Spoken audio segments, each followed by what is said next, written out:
afternoon, everybody, and very welcome to the SecureData WannaCrypt question and answer session. I want to thank you for taking time out to listen to us. So on the call, you've got myself and Hein Alberts, one of our senior analysts.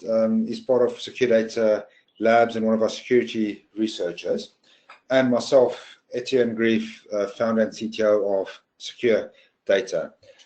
So first of all, I've got a few slides just to give everybody some background to WannaCrypt, some key topics and issues that we believe that this presents. And then we also have the opportunity to do a lot of question and answers. I know we've already got one, well, actually we have a number of questions already that's come through. So do feel free to get the questions coming. I will attend to the questions. Jessica, which is also on the call, will prompt me with the questions once I've gone through the presentation. So as I said, I don't have a lot of slides to go through, but I think it is important to go through some background to this. The first thing I will say is that we think that WannaCrypt is of course extremely interesting outbreak of ransomware, but from our point of view, we think ransomware as a general topic is only starting, and we're going to see a lot more action around ransomware, and I will talk about that as we get on. So I think WannaCrypt is very public, it's very open, it's very well known, but I think it's a harbinger of much worse to come in future. So let's talk about WannaCrypt, and let's start looking at the background to this particularly interesting piece of malware. So the first thing is, as we all know, it's ransomware. What is interesting for me about WannaCrypt in particular is that it's the first time that we brought together ransomware with an exploit, with a worm, with malware. This is not the typical behavior for ransomware. Typically ransomware would spread via phishing email, which we all understand, and a user would need to open a document, click on a link, and this would exploit a local vulnerability, which will then allow the malware to install, get persistence, and then encrypt the files, and then ask for the ransom. In this case, we've got a worm spreading the malware, which is where the interest is. So if you look at this rather busy slide here, this talks about the actual anatomy of the ransomware and all the different components in it. So the first step is it needs to come from the outside, and this is a rather important point. In order for the malware to be installed in the first instance, it needed to have access to Microsoft file sharing, which is publicly exposed on the internet. So the reality is we do not know where patient 0 is. We do not know where the first infection is. Okay, so of course the exploit will how it gets there in the first instance. It exploits a vulnerability that was discovered by the NSA. And this vulnerability has been part of the cyber arsenal of the National Security Agency for a number of years. And recently, a threat actor called the Shadow Brokers released this arsenal of weapons. We all know this, okay? So the thing is, this vulnerability has been in the wild for a long time, or actually within the NSA capability for a long time, but it's been in the wild really since March, okay? Now, Microsoft released a patch at pretty much the same time that Shadow Brokers released the break, and there's a lot of conjecture on that, but this is not the topic of today. The reality is this vulnerability has been around since March. Critically, patches were available for everything apart from the older Microsoft operating systems. Windows XP and 2003 didn't have any patches available, being end of life and end of supported software. Okay. Now, once the malware gets onto the machine after exploiting this vulnerability, the first thing that it does, it will see if double pulsar is installed. Now, this is important, okay? It doesn't install double pulsar, it will see if double pulsar is installed on the infected machine, okay? After this, it will then scan to look for other devices that it can see that are vulnerable to the same vulnerability, which is the worm aspect. So what it's now doing is this malware has now found its way onto this machine and is now worming its way through its visible network by looking for other devices which are vulnerable. Okay, it will have a 10-minute timeout. If it can't affect something within 10 minutes, it will time out and go to the next device. Okay. At the same time, what the malware then does, well, actually, I missed out a step. One of the first things that the malware will do before it even starts the process of infecting other machines is to see if it can get hold of the skill switch domain, which I'll talk about a little bit later. So after that, after it tries to get hold of the kill switch domain, the next step would be for it to probe for other machines that are vulnerable, and then after that, it will then start the process of encrypting the files, and it will also start the process of configuring the Bitcoin wallets and so forth. And only once it's finished encrypting the files does it then create the message to say your system has been encrypted. So the two key things here is that in order for your machine to be infected, it needed to be visible. SMB, the Microsoft File Sharing Protocol version 1 needed to be accessible and exploitable. And once it's done that, it gets onto the machine. It will spread using the same protocol. It will probe for double pulsar, but not install double pulsar, and then it will encrypt the files. And the thing about this particular flavor of ransomware, which is the same as we see with lots of other pieces of ransomware, is that every file will be encrypted using unique key. Okay, so effectively, and that key is added to the file that's been infected. So which is how the ransomware people are able to allow you to selectively decrypt a file, because they'll only give you the key to decrypt that one file. Okay, so every file that's encrypted is encrypted with a unique key, and that's a key thing. So if you have one decryption key, that doesn't mean to say you can decrypt all the files. Okay, so now we've got the files that are encrypted. So now the thing is, there's a few questions here. Why did WannaCry happen?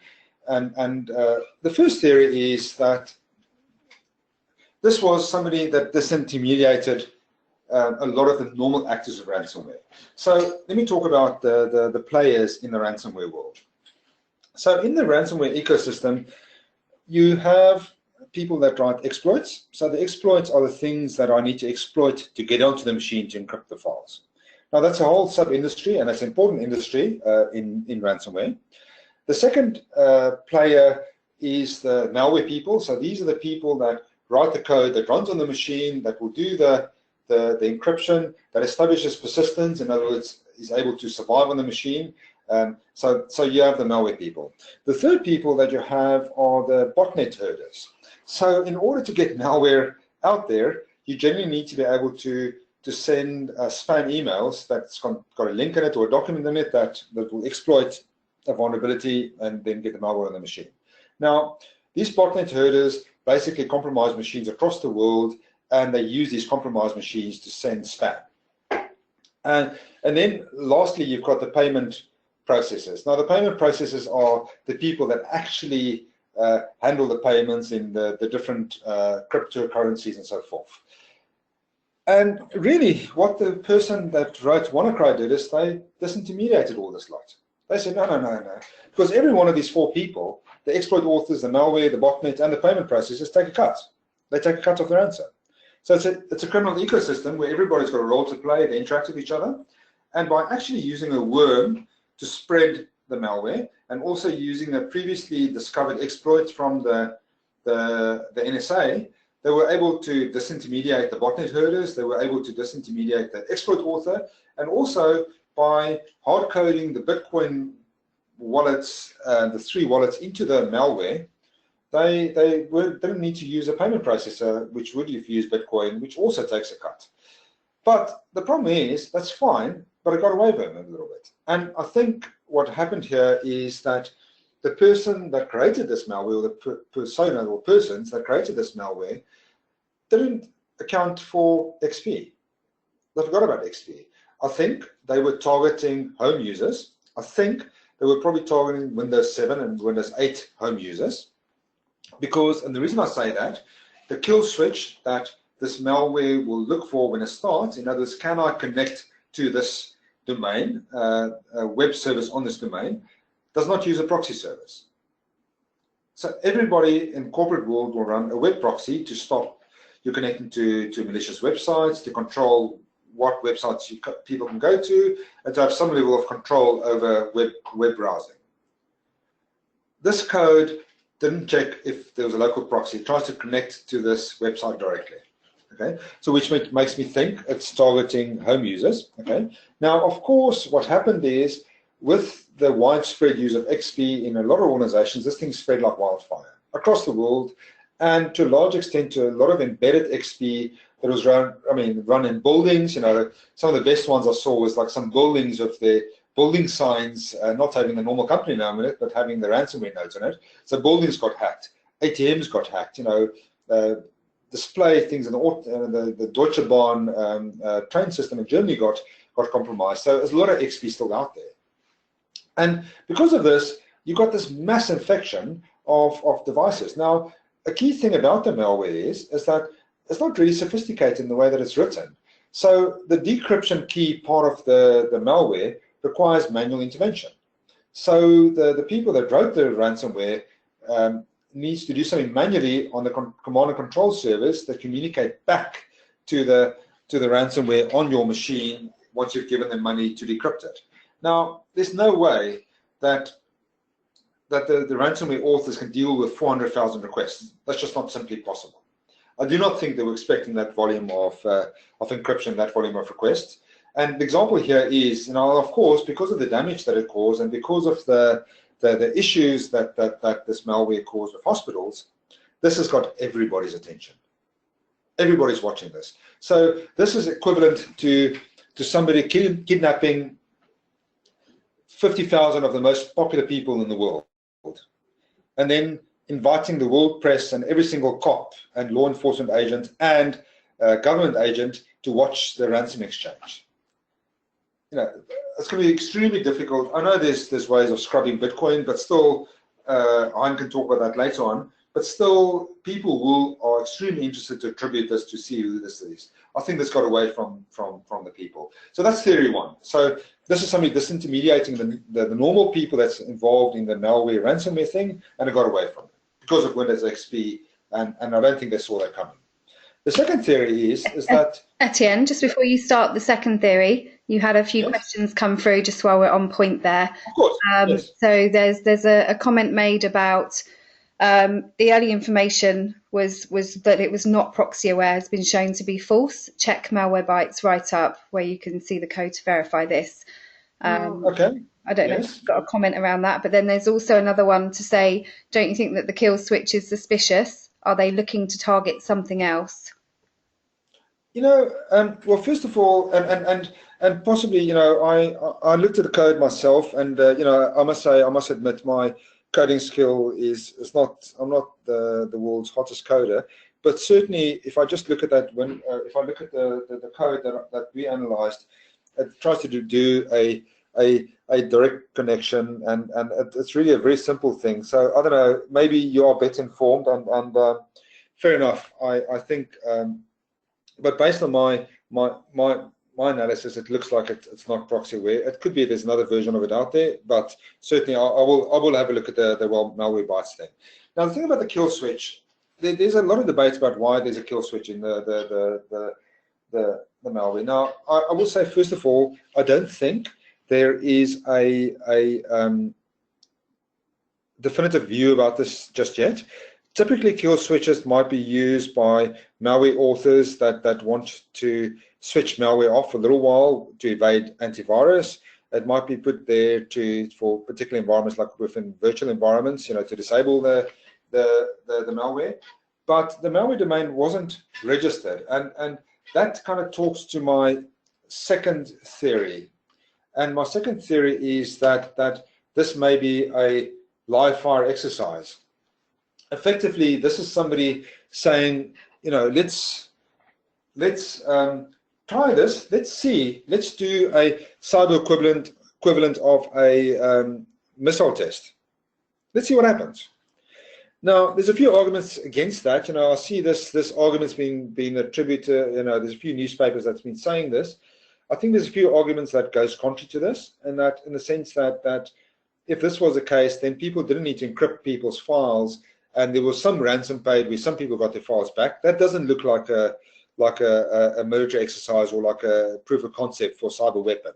You know, if that was the case, people would have deleted files, would have had some other way of actually showing that this is effective, and another way of actually bringing the message across that cyber weapons could do this. Now, of course, this could be a bit of propaganda, in the sense that the shadow brokers in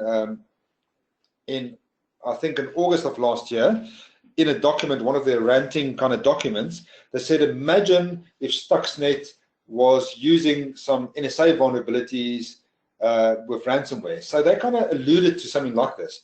I will be clear, they didn't say this specifically, but there was definitely some reference to something similar to this. So it could be that somebody did this just to almost send a political message to the Americans, to the National Security Agency, to say, guys, you know, not cool to do these things. We're going to show what damage this could potentially cause. So which means that will then validate the argument of ransomware. So really, to be honest, at the moment, I think those are the two strongest theories. As I said, my personal opinion, and based on the fact that people paid in the early days, paid some ransom and got their files back, my theory is the first theory, that it's a exercise that got away from somebody.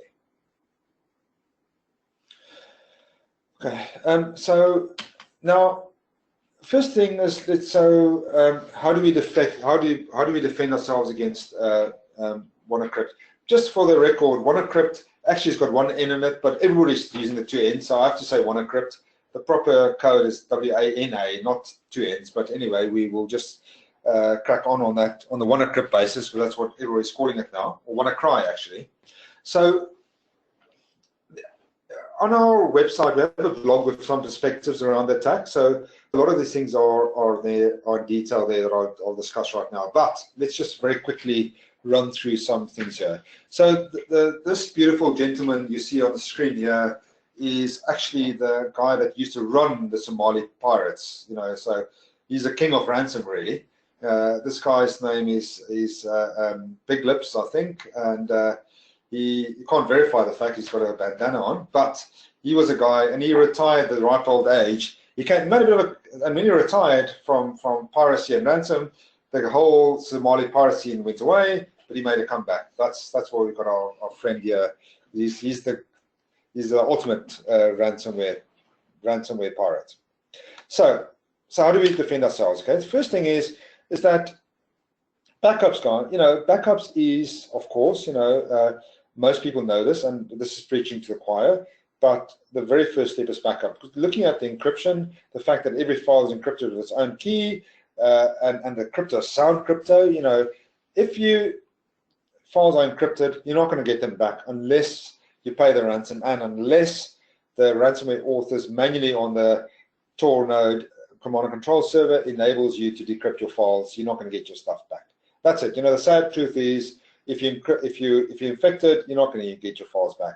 I see a lot of unscrupulous people on the internet are offering to decrypt your files with no guarantee for money. It's too late. Of course, the second thing is that you know, we've got this whole thing that this does spread using SMB on port 139 and 445. So first of all, somebody needed to be exposed on the internet with Microsoft SMB version 1, which I guess is a fairly suicidal thing to do, but somebody did it. And once it got into the network, then of course it spread like wildfire to vulnerable machines. Okay. Now, one thing is clear for us, and I'll talk about it now, is that a lot of the networks was flat inside. Once they're onto one machine, they were able to spread to all the other machines on the network pretty much at will, and without too much hindrance. Okay, so network segmentation, which is one of the key themes from our Security Focuses event last year, clearly is not in place in most organizations. Okay, now the next thing is easier said than done. Okay, and I want to talk about this for a little bit. Okay, so of course it's important not to have end-of-life technologies on your network, and very often people don't really have a choice. These might be embedded systems, these might be medical equipment that is running XP. So really for me, patch management is one thing, but actually even more important is vulnerability management.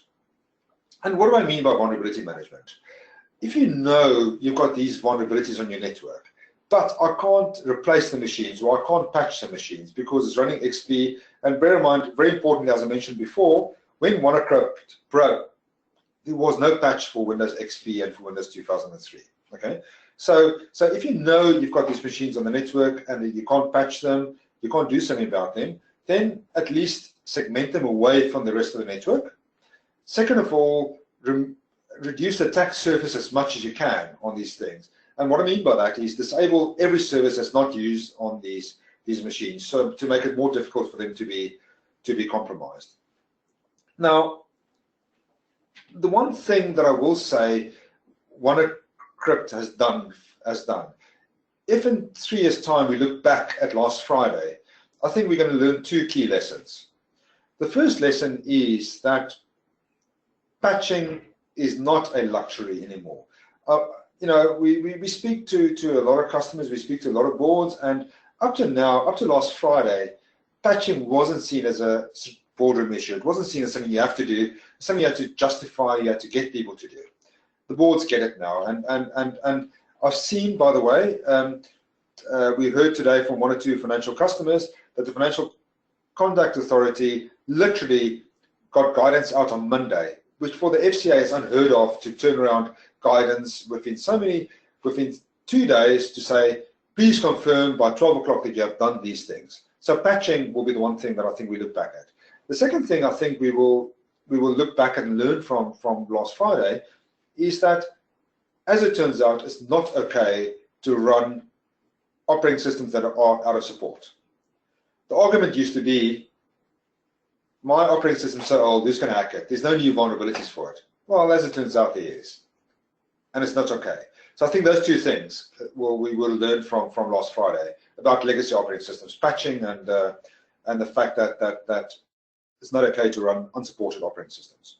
Now, of course, for modern operating systems, the ones there's been patches available since March. But again, as I mentioned before, it's not always practically possible to patch stuff. So it's about vulnerability management, signing off risk, and if you can't patch or you can't sort it out, at least minimize the risk by reducing the attack surface, segmenting them away from the rest of the network. And then let's get on to the kill switch. Okay, so I think, getting away from the debate about whether it's proxyware or not proxyware, the simple thing to do is just to see, can you make a connection to that kill switch domain? Now, there's 2 kill switch domains at the moment, and both contained within our guidance. It's a simple HTTP connection. It doesn't look at if it's a proper IP address. So if you are able to create a rule on an internal proxy server that answers to that domain and just returns a successful connection, the malware will exit. So it doesn't check what the IP address is. From looking at the code, it will simply just try to connect to it, and if it's error code 0, the code will the code will exit. Of course, there's a patched version of WannaCry out there. Luckily, with a corrupted payload thing, where the proxy code was hex decimaled out or hex edited out, which the kill switch won't work on. But nevertheless, make sure the kill switch work. And what that means from my point of view, make sure that DNS lookup works for it. Second of all, make sure that your antivirus software and your security software doesn't stop it. Because when we started testing this on Friday and Saturday, a lot of the software blocked the actual access to that domain, which is not good. So just to make sure the kill switch actually works. Okay. Now, the bigger thing is, as I said before, WannaCry was something very specific, and it's something interesting, and it's something we should learn from. And as I said, we'll look back at this day for the day that people got patching, really got patching, and we realized it was not okay to run deprecated or not supported operating systems. But ransomware, as a general thing, is not going away. It's getting worse. And why we say we're at the beginning of the. Sorry, let me just go back. Sorry, that was me being overzealous. So why we make this bold statement is based on two facts. Okay, the first fact is that we see global spam volumes are going back to historical highs, and it's quite easy to track global spam volumes by looking at the big spam filter vendors, people like Symantec, with Message Labs and a few others, track global spam volumes. Global spam volumes are going back to historic levels again. Okay. Second thing is that the proportion of spam that's related to ransomware is going up, sitting between 12 to 15% at the moment. Okay, so actually what we're seeing is two things here. We're starting to see that spam volumes are going up, and the amount of ransomware, spam-related ransomware, is busy going up, and it's getting more sophisticated. So there's no doubt that we're early on, and where this comes from, and it's part of a bigger talk that SecureData gives, and we gave, as it happens, 2-3 days before WannaCrypt, was to do the fact that the criminal system that supports ransomware are the same guys that used to be behind the pharma scams. So there's a business model behind it. There's a business model that makes huge amounts of money, creates a large income for the cyber criminals. So because there's a business model, this is not going to go away. Now let's look at the anatomy of a typical ransomware thing. So this is the kill chain for ransomware. So the first thing, attacker needs to send a spam email, because remember, most ransomware does not spread like WannaCrypt using a worm exploiting a vulnerability. An email needs to be sent. So a spam filter needs to fail, because this email needs to get through, and then it needs to get into the inbox. Okay. So now the antivirus needs to fail, because your AV is probably legacy AV, and it's not able to spot that there's a malicious attachment within this email. Okay, so it could be, typically it's a macro. That will change, by the way. I'll talk later about trends in malware and ransomware, which we'll talk about later on. But typically at the moment, it's either a link or it's a Word document with or Excel spreadsheet with macro in it. So now macros need to be enabled for this to work. Then this macro will generally try to run a file, a batch file at this stage normally, which will then run a Windows script, which will then download a binary. Again, your web filter needs to fail for this thing to connect to this place where it's going to download the binary. Your antivirus must fail, because it's failed to figure out that this is a obfuscated, in other words, an encrypted binary, which is dangerous. So the AV failed here. It's not looking at the behavior of stuff. It's actually trying to figure out whether the file is bad or different, not looking at the behavior of the file, not looking at what the file is doing on the machine. Okay, then the ransomware needs to run, okay, and it needs to continue with some level of persistence, okay, continue as a service host. And again, your antivirus needs to fail here, okay. Now it needs to negotiate encryption, because it needs to do this key exchange where the public-private key as part of the process, because it needs to create a public-private key. And remember, it uses the public key to encrypt all the keys for each of the individual files that it encrypts. So this communication needs to have happened. So your web filter again need to fail here. And then of course the data gets encrypted, and then it deletes the shadow copies. So it removes the local backups and then displays a ransom note. Okay, so this is typically what needs to happen for ransomware to be successful. Now these things are quite complicated. Each of these steps aren't trivial to get by. So actually, we only need to get one of these things right as a defender to stop ransomware, which is the kind of cute baby picture of not Charles' baby comes from. Okay, so you need to get it, only one of these things right in order to prevent a ransomware attack. So they have to get everything right. We as defenders only have to get one of those things right, we have to only disrupt one part of that kill chain, okay?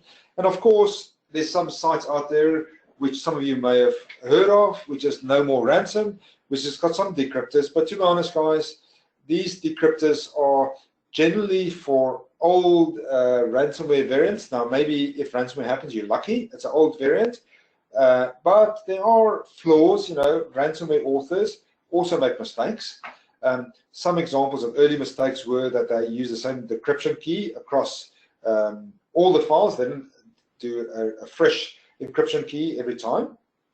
Other failures have been code failures, so there's a number of things, but generally, it's good to at least have a quick look at No More Ransom to see if you're one of the lucky ones that might get away with this one. Just by the way, we'll make the slides available for everybody that on the webcast. So if you want, we'll send the link. We'll send the link out, or if you can send a request to the invite, we'll make sure that we get a copy of the slides to you. Okay, so we can disrupt the kill chain, as I mentioned before, at any one of those stages. Maybe No More Ransom can help us. Okay, but now the thing is, the reality is, why is this not going away? The reason it's not going away is because first of all, it's a willing buyer, willing seller. The criminal's got something that you want, which is your data, which you used to have, but you don't have now. Okay, so it's a willing buyer, willing seller. Okay, and there's almost an unexpressed complicity here, because if I bring the comparison to piracy here, that you have this thing where these criminals threaten your liberty, but the guys that has your data and demand ransomware, they do it at levels which the industry will tolerate. £300 is acceptable. Most of the ones are between $600 and $1,500, but those are the levels that are tolerable for people. And by the way, a lot of ransomware people give discounts. Not all do. You also have you do have the John Lewis of the ransomware world, and you also have all the littles of the ransomware world. So different people will give different levels of discount depending on how you ask and if they think you under financial duress. Okay, so negotiate, by the way, if you are in this predicament. But in any event, they maintain the ransom at levels where the industry can tolerate it. Okay, but the thing is, governments or the police in this case, sometimes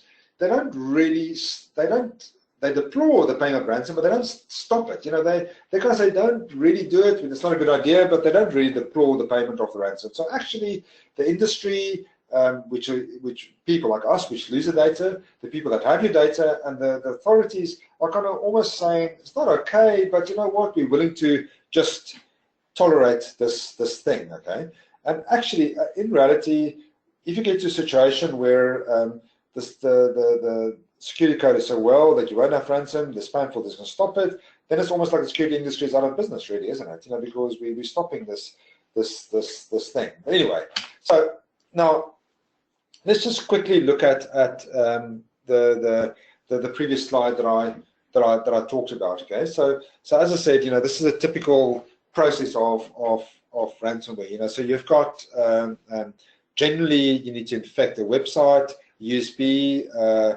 You maybe use a worm, potentially sometimes advertisements, okay, and ultimately your users actually needs to access any of these infected sources. It might be an email, it might be a website, it might be advertisement, it might be a USB drive, and then ultimately few people will fall victim to this and pay the money. As I said, the ransomware generally varies between, well, the medium is about, in our experience, sitting about the $1,500 mark, but it varies from $10 to $3,000. Okay. Now, of course, the thing that makes this possible is Bitcoin, but that's a little bit beyond the scope of the presentation. We can answer some questions around Bitcoin. Hein is a Bitcoin or cryptocurrency specialist, so he's very comfortable to answer questions about that. Okay, so really, as I said before, the reality with ransomware is people pay. if somebody's got your data and you don't have backups, people pay it. Businesses pay it. The first hospital that got hit in the US paid. So it's not just individuals that pay, businesses pay. Okay, and the FBI says pay it.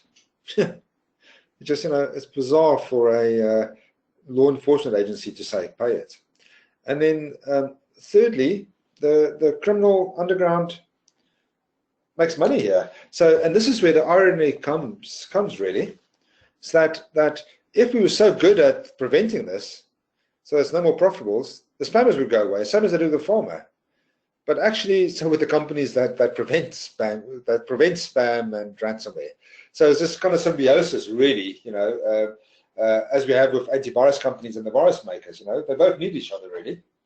But if one solves the problem, the other one goes away. So, which is an interesting space to be in. Okay, so really, these things will only diminish once people really get together and try to solve this problem in a serious way. And until then, people like us, the kind of humans using computers and people with data, we are going to be unsuspecting targets of this. This will just keep on happening. I think we're really at the start of this, and this will be driven really by more and more vulnerabilities. This will be driven by the fact that people are making money from this. So, which brings me on to my last 2 slides before we go to questions. So, what do we expect? What next? What do we predict will happen from here on in? Okay. So, first of all, we're at the start of this, really. WannaCrypt is a massive thing. It's a big deal. It's a wake-up call for every single person in security. But it's only the start, and I again bring you back to the rise of spam to historic levels and to the volume of spam that's related to malware or to ransomware. So we're at early days. Decryptors will be becoming less and less successful. Okay, and what we're also seeing is that some ransomware guys destroy the files anyway, just to send a message to say next time better play up very quickly, sharpish. Okay, we're seeing the emergence of newer currencies. So the thing with Bitcoin is that the blockchain, in other words, the transactions that relate to Bitcoin and the wallets is open to everybody to watch. The newer currencies will use some level of encryption on the blockchain, so it's more anonymous, which means it makes it easier for the criminals to get their money. The main fronting for the CNCs, what it means is that at the moment, a lot of these CNCs sit in Tor, and actually you can probably block access to the CNCs, but we're starting to see now the domain fronting, which is a very clever way of hiding your CNC service within places like Google, or Amazon, or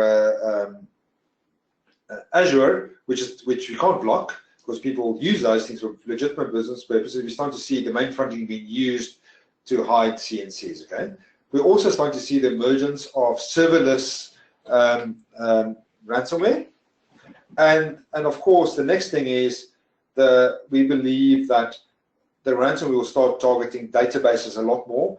We'll target devices, people's, and we'll start targeting elements of key infrastructure, which they kind of did a little bit here because a lot of infrastructure, car manufacturing and so forth, were running XP, but actually we think we'll start targeting stuff around infrastructure a bit more. So if you think about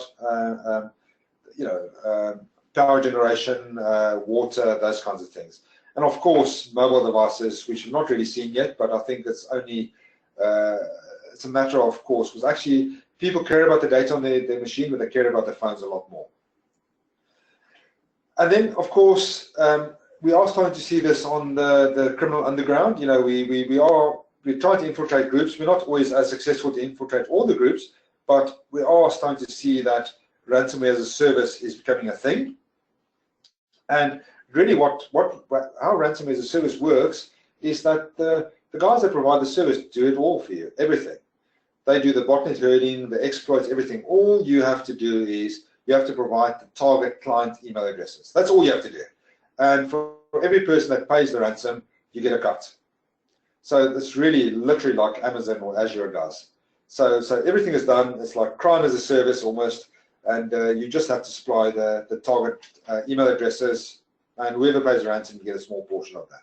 So we're going to start seeing the emergence of this a lot more, because as I said, there's a business model behind it. That's why it's not going to go away. Then, of course, ransomware pyramids. Okay, so in the case where you can't pay the ransom, you plead poverty, and all the ransom demands are simply too high. What we have started to see is that the ransomware guys say, okay, fine. Tell you what, if you infect 5 friends, we will waive your ransom. So next time somebody asks you to fix their PC, you know, that little memory stick you put in their PC is probably not going to make their day. So we are starting to see the emergence of ransomware pyramids where people ask you to infect friends, and also we're starting to see where people make money doing this, but that's another story. Not real evidence, we're just starting to see inklings of that. And then lastly, big deal, really, much bigger deal than I think a lot of people appreciate, is PowerShell. Most of the ransomware right now will execute a batch file, but PowerShell is becoming very prevalent within organizations and enterprises. A lot of people run legitimate business purposes. The challenge is PowerShell is immensely powerful. You can do pretty much everything, as you know, with PowerShell on a Windows machine. So our strong guidance is that you need to be very, very careful with PowerShell. Use PowerShell for business purposes, but make sure that PowerShell is only enabled in areas where you need it. And if it is enabled in lots of areas, do the traditional network segmentation to make sure that if there's an issue, it gets contained. But PowerShell will take ransomware to the next level. And so really, on that note, that's taken me to where I think we can with the slides. So if there's any questions, observations, Jess, do you want to read them out as they come? No problem. And Hein, yeah, and if there's time too, I wouldn't mind Hein giving us a quick background to Bitcoin, how that works, right? Generally, can you do that? Hein is on mute, Jess.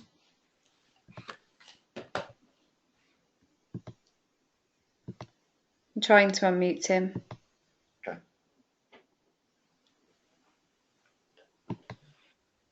Oh yeah, he's unmuted. Thanks. Yes, I have no issue explaining how the crypto scene works and how it's being used with cyber activity. So yeah, I have no issue answering questions on that. It's something that I enjoy, something that I love, and it's a passion of mine. Okay. Jess, do you want to start with the questions? No problem. So there's a couple here. Is it correct that only SMB v1 is a risk, or is SMB v2 a risk also? Okay, I think SMB v2 is a risk too, although this particular variant spread using SMB version 1. Okay, and then another one is, if a Windows machine that is infected has a mapped drive with files that sit on an IBM system, iSeries, being this a non-Windows system, will these files be affected? Yes, there will be, because you know the crypto process will encrypt all the files you can see. So yes, they will be encrypted in situ, but on the IBM iSeries. But you know, as far as the machine doing the encryption sees, it's a share that it's encrypting. So it will, yes. Okay, there was another question from earlier. What is the blast radius for the spread? Is it just the local subnet the infected machine is connected to? You know, again, I need to look at the code, but from what I saw, it will actually it will try to connect to random addresses. So it will do a scan. So if there's shares on the internet that's accessible, it will find those too. So it won't just be the local machine. It will try to connect to stuff on the internet yet, which is where the 10-minute timeout comes into it. I need to look at the code again, but I understanding the code, it will. It's not just the local network; it's the internet too. Okay, thank you, Etienne. That was all the questions that's come up so far. So, Ian, given that we've got a bit of time, do you want to talk a little bit about cryptocurrencies, where they are now, and the emergence of some of the newer cryptocurrencies? And then one question which a lot of people have been asking: how will the criminals get the money out of those 3 crypto coin wallets? Which I think the proceeds to date is about $50,000 is in those 3 Bitcoin wallets. That's part of this WannaCrypt malware. Sorry, Okay, just before you start, Hein, we do have one more question, Etienne. Yes. That's just popped up. Why are we not seeing LDAP, I think that's how you say it, used to find worm targets? I see this coming more with PowerShell. Yes, it will be with PowerShell, almost certainly, because it's much more effective way of finding it rather than trying to do enumerate using SMB. So yeah, so absolutely, I think PowerShell is going to change the equation, and almost certainly what we will see, what you're going to find is that a malware, and we are starting to see some signs of this again, is this, that they'll still use email to spread, so somebody needs to download something, but once they're on the machine, they'll use PowerShell, and they will infect local machines and local databases too, because that's where your ransom demand can be higher. Okay, thank you. Sorry, Hein. Okay, perfect. So yeah, Bitcoin's been around for quite a few years now. It's got a bad rep, and especially in the security industry, that it's mainly used for malicious intent, and that is actually not the case. It's actually a quite decent platform, and you can use it for a lot of stuff. That you can buy stuff online, and you can do a lot of stuff with it. But how the criminals are using it, and the flaw that I see in Bitcoin is whenever I do a transaction from wallet A to wallet B, you can follow the transaction trail from the one point to the second point. You can follow it from the new wallet, then also further to another wallet, and that's one of the flaws of the Bitcoin blockchain, and the fact that it the blockchain, initially when Bitcoin came out, the whole idea behind Bitcoin was that it would be a quick and a convenient payment method, and you can do it worldwide, and you don't have like a border limit, and it's not controlled by anyone. But one of the issues with this is, and this is why I wrote an article the other day for SE Magazine, stating that cryptocurrencies will change, especially in the malware scene, ransomware scene, especially for cyber activity. The reason being, there's other altcoins out there that makes use of more secure ways of anonymizing Bitcoin transaction activity. So, for instance, Zcash make use of a protocol they call Zsnarks, which is, it will encrypt the transaction details from wallet A to wallet B and post like a ID on the blockchain that gets verified.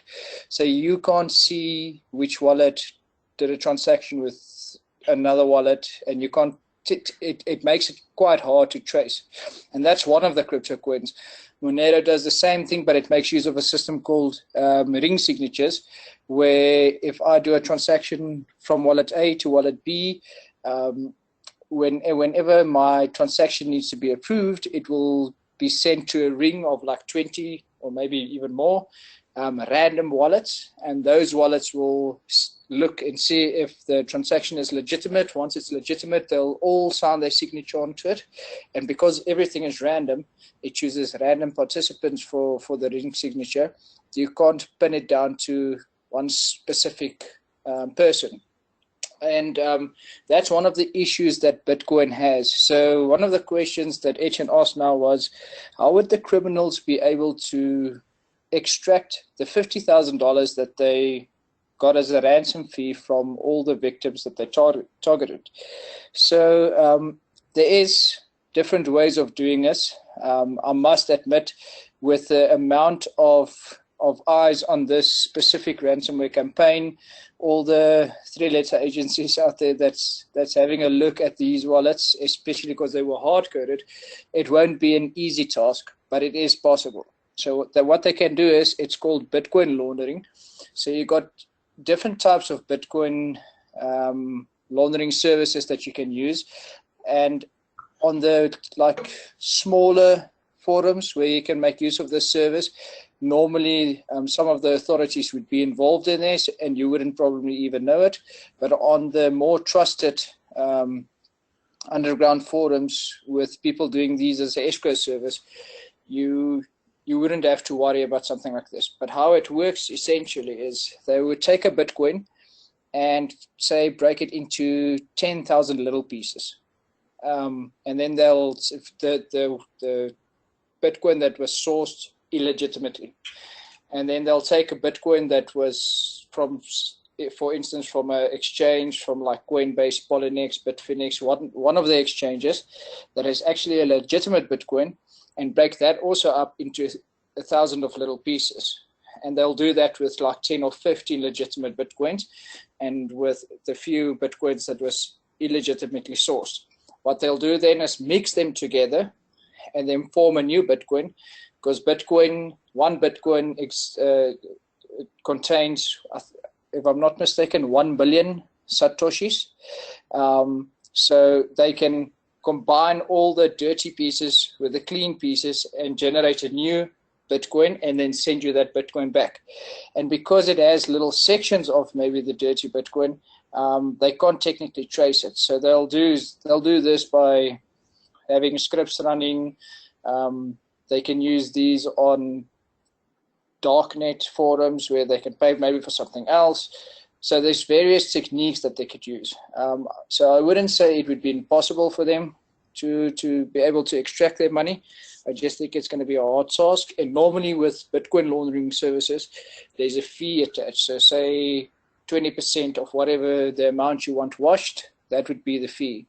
So from my perspective, and I follow cryptocurrencies a lot, I also trade with them in my spare time because I find it interesting. I studied a finance background as well. And I believe that with the cryptocurrency scene growing, especially with some of the altcoins like Monero, Zcash, Dash, and there's quite a few, picking up on trend, I think that cyber criminals would more often make use of altcoins to be able to easily get out their money, especially for the coins that focus on anonymity, so that the transactions couldn't be traced. So yeah, I think that's about that from my side. Thank you, Arne. That's very good. You guys are welcome to ask away. Very good background to that, Arne. Okay. Yes. Thank you, Hein. Okay, we have one question before we get to the Bitcoin questions. There was one saying, should we disable SMB v1? I've read that if we disable version 1, it will also disable versions 2 and 3. I'm not so sure about that. I've seen I've seen command lines that will only do SMB version 1. I think you can selectively disable version 1 versus the other SMBs. So I guess it depends on operating system, but I would disable SMB 1 unless you use it. If you can't disable it, segment those devices into a separate network that's not accessible from somewhere else, that's going through a security device. Of course, you can still run firewalls on local segments and segment your internal network. So I would, if you can't disable it, I would segment the devices off that are running that and putting them in a different subnet, so at least you've got some level of control. Okay, thank you, Etienne. Okay, so Hein, if the wallet is lost, is there a way to restore it? No. So our Bitcoin wallet work is similar to your PGP key on your email. You have a private key and then you have your public key. Your private key is your key that you store on your side, and that's the key that you should protect with everything in your power. If you lose it, it's not like a bank account. You can't go to the bank and say, sorry, I forgot my PIN to my account. Can you please reset it for me? There's nothing like that. So no, there's no way if you lost your key to restore your funds unless you get your private key, hold of your private key again. Yeah. Okay, thank you. There's a lot of horror stories about people losing their Bitcoin, their private keys, and they've losing hundreds of thousands of pounds. That's tough luck. Okay, wow. Okay, another question. There are only 3 publicly known wallets. What is it to say that they did not use many different wallets? We only have a few public samples to go on as far as I know, and these have different wallets IDs. Can you correct if this is not true? No, that's right. You know, look, we can only look at the most prevalent of the malware, and in that very prevalent malware thing, you know, the wallet IDs gets loaded in a file. You know, the file is I don't know, c.wnry, which is the file that's config for the Bitcoin wallets, and that's the file that most people are kind of want to looked at. And those are the 3 public wallets. There's a few others about, but you know, again, there may be more variants out there, but from the variants that most people have looked at and the variants that most security researchers have looked at, and the most prevalent versions, there's only 3 Bitcoin wallets that are used. Okay, there isn't any more questions coming through, so I don't know if anyone wants to put anything up. We'll give you a minute or so.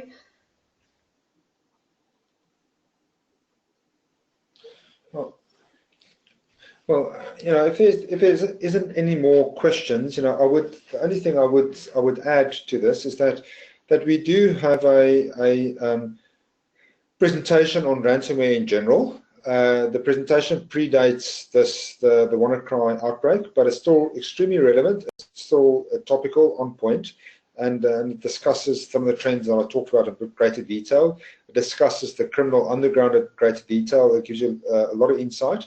And I know that the people we have presented this to has found great value in the presentation. So if you want to learn more about ransomware, do speak to your SecureData contact, and we're very, very happy to come and share that knowledge with you. It's based on research that Hein did and Charles van der Walt did from SecureData Labs.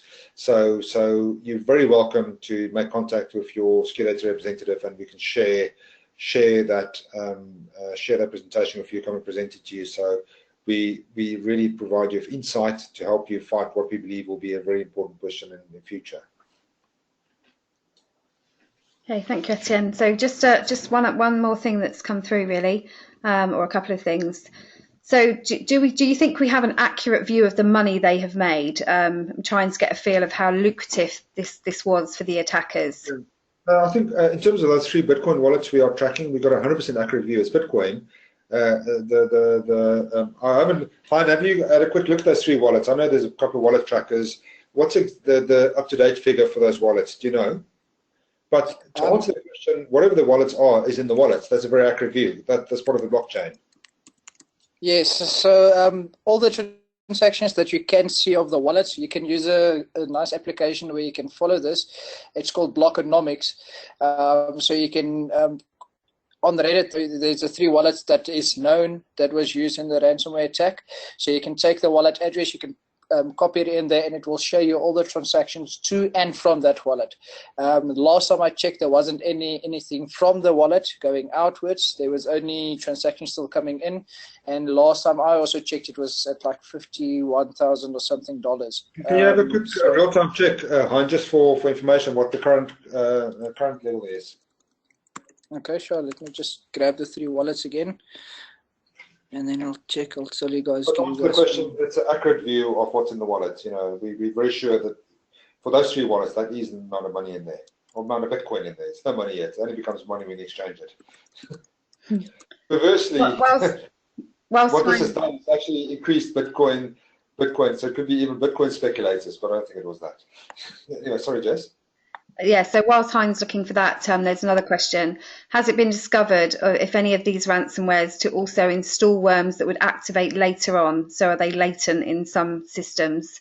No, no, I don't think so.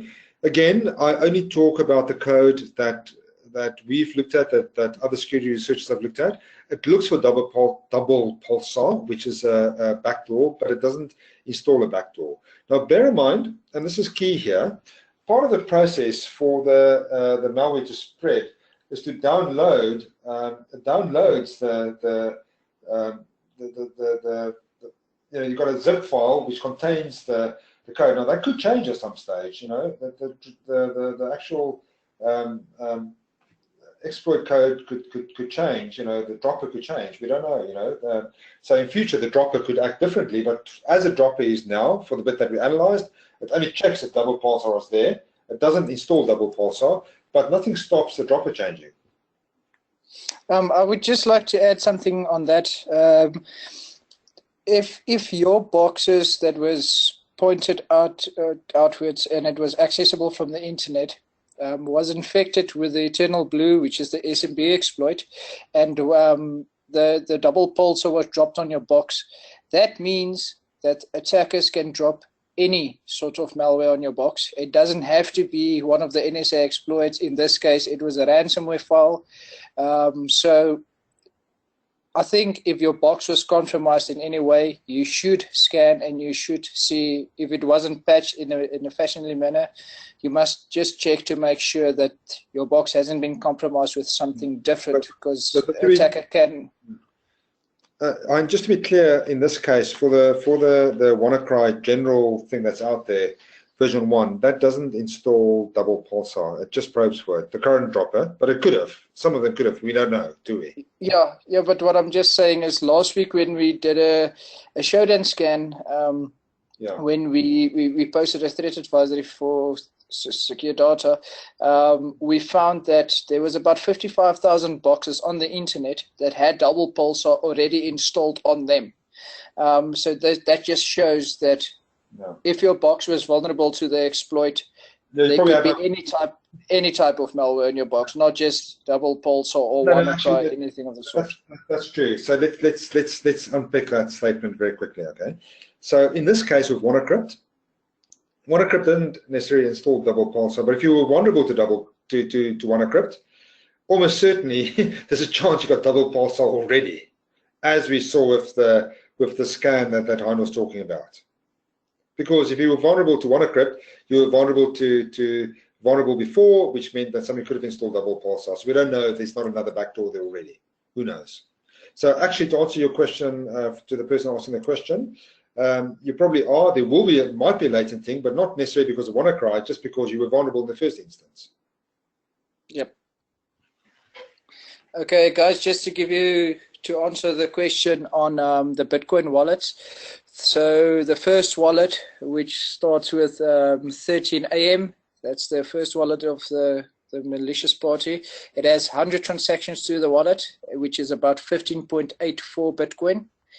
The second one is the one that starts with 12T9, has about 85 transactions to the wallet, which is about 14.12 Bitcoin. And then the final wallet, which is the 115P wallet,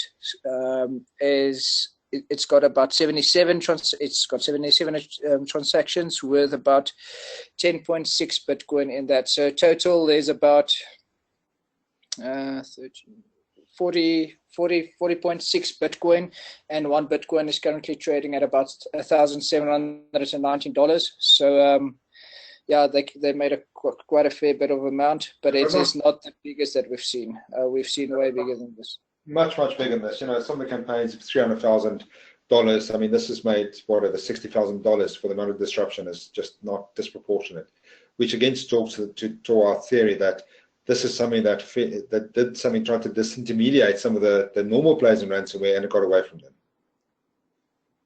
because they simply can't deal with all the ransomware requests, I don't think. So yeah. So, and people have been saying don't pay the ransom because we don't believe they have the manpower to deal with all the decryption keys. Okay, I think Jess, we should probably call it the day. We're on our hour. Unless there's any other urgent. There is two others. Yeah? I think if we answer these two questions, then we can close. So there's a feature on Windows File System Resource Manager that helps to isolate the encrypted file and prevent the spreading. Have you heard about it, and what do you think of it? No, I don't. I'm sorry, and again, I must profess, I'm not a Windows expert, so I'm sorry, I don't know. So normally when we test the ransomware samples that we find, we'll test them in a VM, and I haven't found one that was stopped by that feature in Windows. I think it bypassed it in some way, especially if the ransomware file is dropped in your temp directory or in one of those directories that you don't need to have high user privileges. So once it executes, any of your files that is accessible, even if it's just on the box, would be vulnerable. So I haven't seen any recent ransomwares that gets mitigated by that. Yeah. Basically. Okay. Good question. Thanks. Good answer, Ryan. Thank you. Good save. Thank you. And then the final one. Has there been any signs of recent cryptos also installing keyloggers or rootkits at the same time? From my side, I haven't seen anything new. Nope. No, not that we're aware of. But you know, the key thing here is that really this is about encrypting files and getting stuff. I don't think the guys that actually just very quickly, the guys that sit on the ransomware forums and the guys that do the general exploit stuff, you know, selling machines for money, are different kinds of people. So generally the guys that are after ransomware aren't after hacking machines and gaining footholds and exfiltrating information. Their business model is, we encrypt your machine, you give us money, we decrypt it for you, and if they don't decrypt it, then of course ransomware will stop because nobody will pay the ransom. So our general experience is that those two don't mix, but nothing's to say they won't mix.